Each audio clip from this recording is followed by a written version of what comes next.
আসসালামু আলাইকুম। আজ ৩০শে আগস্ট ২০২৪ সন সকালবেলা আমি এসেছি ছাদ বাগানে। আমি আজকে বিস্তারিত একটা ফুল গাছ দেখাবো। তার ফুল গাছ লাগানো থেকে নিয়ে সব সবগুলা স্টেপের পরিচর্যা, পানি দেওয়া, কীটনাশক, গাছের পরিচর্যা থেকে নিয়ে ফুল ফোটা পর্যন্ত আমি সবগুলো স্টেপ দেখাবো। দেখুন,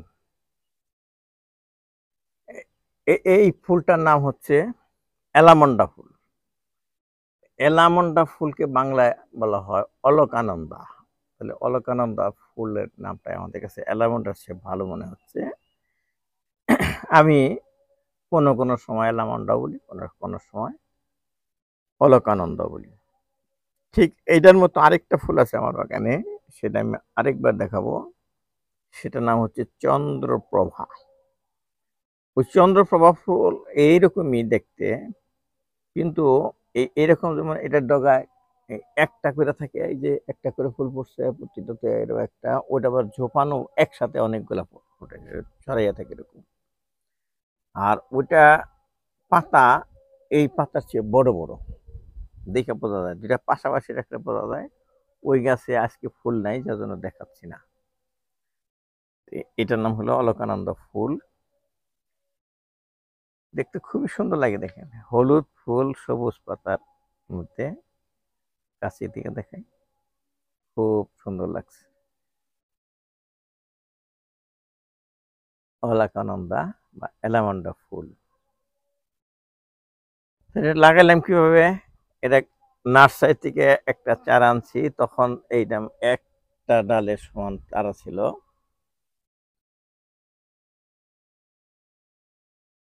কাটিং খুব সম্ভব। তো এটা এনে আমি এই যে রঙের ড্রাম আছে, যে বড় ড্রামগুলা, এটা কিন্তু লাল না, লাল রং করা হয়েছে। এই আমাদের বাসা করার সময় যে আমাদের রঙের ড্রাম বেশি হয়েছিল, আমি রেখে দিছি, সেটা লাল রং করা হয়েছে। অতি সস্তায় করা হয়েছে। এটা আমাদের যে মালি আছে, ওকে টাকা দিছি, রং কিনে এনে লাগাই দিছি। প্রত্যেকটা গাছে দেখেন এরকম লাল রঙের ড্রাম। এটার নিচে ৩টা ছিদ্র করা হয়েছে ড্রিল মেশিন দিয়ে। আমার নিজেরই ড্রিল মেশিন আছে, আমি নিজেই ছিদ্র করি। লাগে, প্রচুর কাজ হয় এটাতে। এখন এর মধ্যে যে মাটি দিছি, এই মাটিটা পেলাম কোথায়? মাটির আসছে গ্রামের মাটি। আমি একটা ভ্যানওয়ালাকে বলছিলাম, ভাই আমাকে মাটি এনে দাও গ্রামের থেকে। ও ভ্যানে করে মাটি নিয়ে আসছে আমার জন্য, অনেকগুলো মাটি নিয়ে আসছিল। অনেক কিছু টাকা দিয়ে দিছি। সেই মাটি এনে আমি ঝুরা ঝুরা, মানে ওটা এটা ছিল, সেটা ওই ছাদে যেরকম করে এটা পিটাইয়া জোড়া জোড়া করে আমি এখানে শুকা দিছি। শুকাইলে পরে এর সাথে বালি মিক্সার করছি। বালি মিক্সার করছি যে এই 4 ভাগের 1 ভাগ বালি, 3 ভাগ মাটি। তাহলে মিক্সচার করলে এটা হয়ে গেল বেলে দোআঁশ মাটি। আমার প্রত্যেকটা এই টবেই এরকম বেলে দোআঁশ মাটি আছে। তাইলে মাটি তৈরি হলো। এখন খাবার হিসাবে এটাতে দিছিলাম জৈব কম্পোস্ট হিসাবে। প্রথম দিছিলাম আমি বার্মি কম্পোস্ট। তো বার্মি কম্পোস্ট অনেক বেশি খরচ হয়ে যায় আসলে, কিন্তু এটা পরিষ্কার পরিচ্ছন্ন জিনিস প্যাকেটে থাকে। তারপরে আমি কিনে নেই, সেটা ফ্যাক্টরিতে তৈরি ময়লা থেকে তৈরি হয়, আবর্জনা থেকে সেটা। আর এখন সবচেয়ে সস্তা যেটা হয় এবং খুবই উপকারী কার্যকরী, সেটা হচ্ছে পচা গোবর। ফ্যাক্টরিতে পচা গোবর তো করে না, করে এই ইয়েরা নার্সারিতে বা যারা গরু পালে তারাই। তো ওরা 2 বছর বা 1.5 বছর মনে হয় রেখে দেয়। তারপরে এটা এই একদম ডিকম্পোস্ট হয়ে একদম ঝুরাঝুরা হয়ে যায় মাটির মতো। সেইটাকে বলা হয় গোবর সার। আমি সেটা কিনে একবারে 10 বস্তা করে নিয়ে আসে ভ্যানে করে তারা পাঠাই দেয়। ফোন করলে পরে যখন শেষ হয়ে যায়, তো সেটা গতকালও দিয়ে গেছে 10 বস্তা। আমি দেখাচ্ছি সেগুলা কেমন। আসেন। এই যে সিঁড়ি কোঠাতে আমি রাখছি, সেগুলো দিয়ে গেছে। একদম নিচ থেকে তুইলা দিছে এখানে। এই পর্যন্ত 10 বস্তার মূল্য আনা নেওয়া, আনা সহ তোলা সহ ১৭০০ টাকা দিয়েছি। এর আগে দিতাম ১৬০০ টাকা। ১ম দিকে দিতাম ১৫০০ টাকা।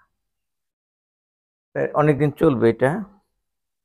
এইখান থেকে নিয়ে একটা করে ভেঙে আমরা প্রতিটা গাছে যখন যেটা দরকার হয় সেখানে দিই।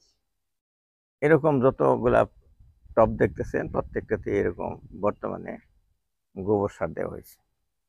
এইখানেও দেওয়া হয়েছে। কখন দেওয়া হয়েছে? ১ম তো দিচ্ছিলাম প্রত্যেকটাতেই গোবর সার।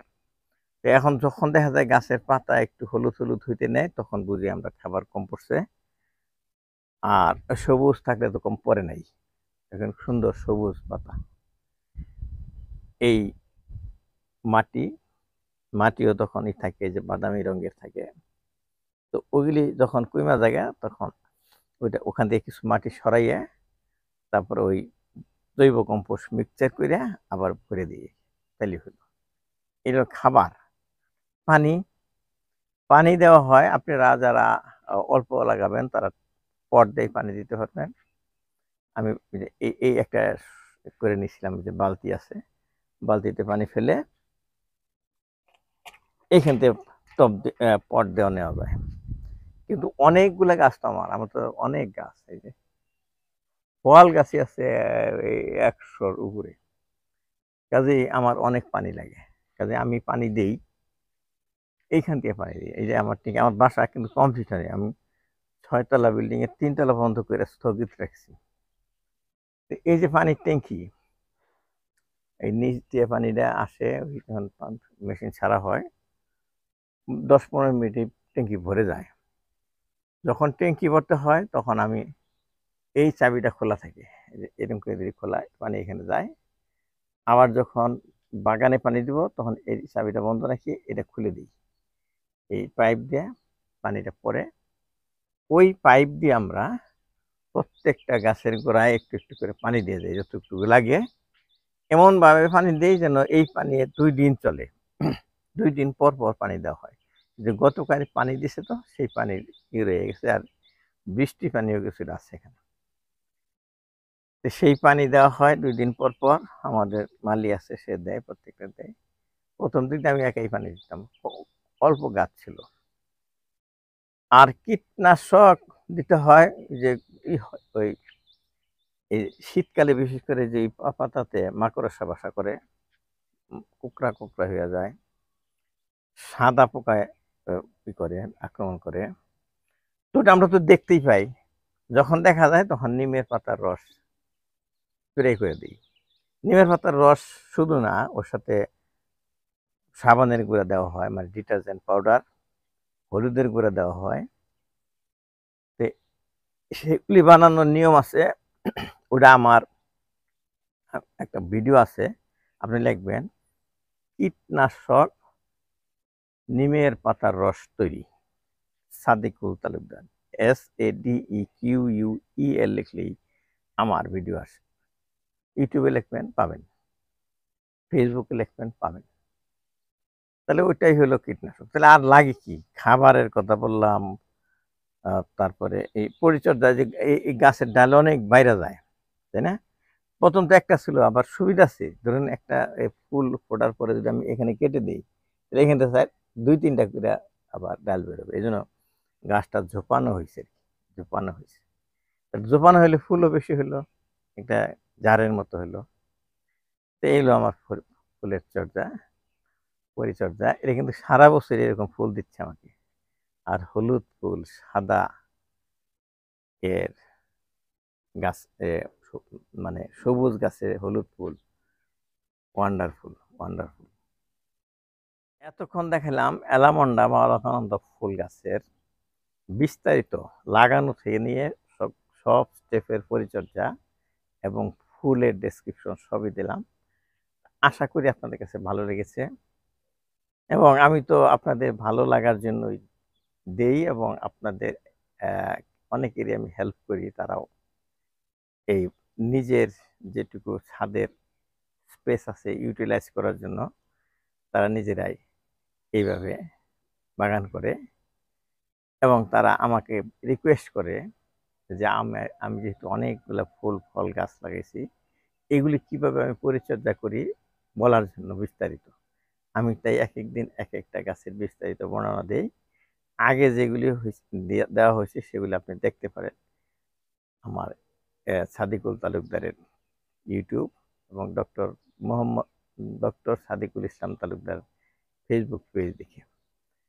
তাই দেখার পরে আপনারা প্লিজ শেয়ার বাটনে ক্লিক করে শেয়ার করে দিন। আর কোনো প্রশ্ন থাকলে আর কি নিয়ে আমি বলতে পারি সেটার জন্য কমেন্ট বক্সে লিখুন। আল্লাহ হাফেজ।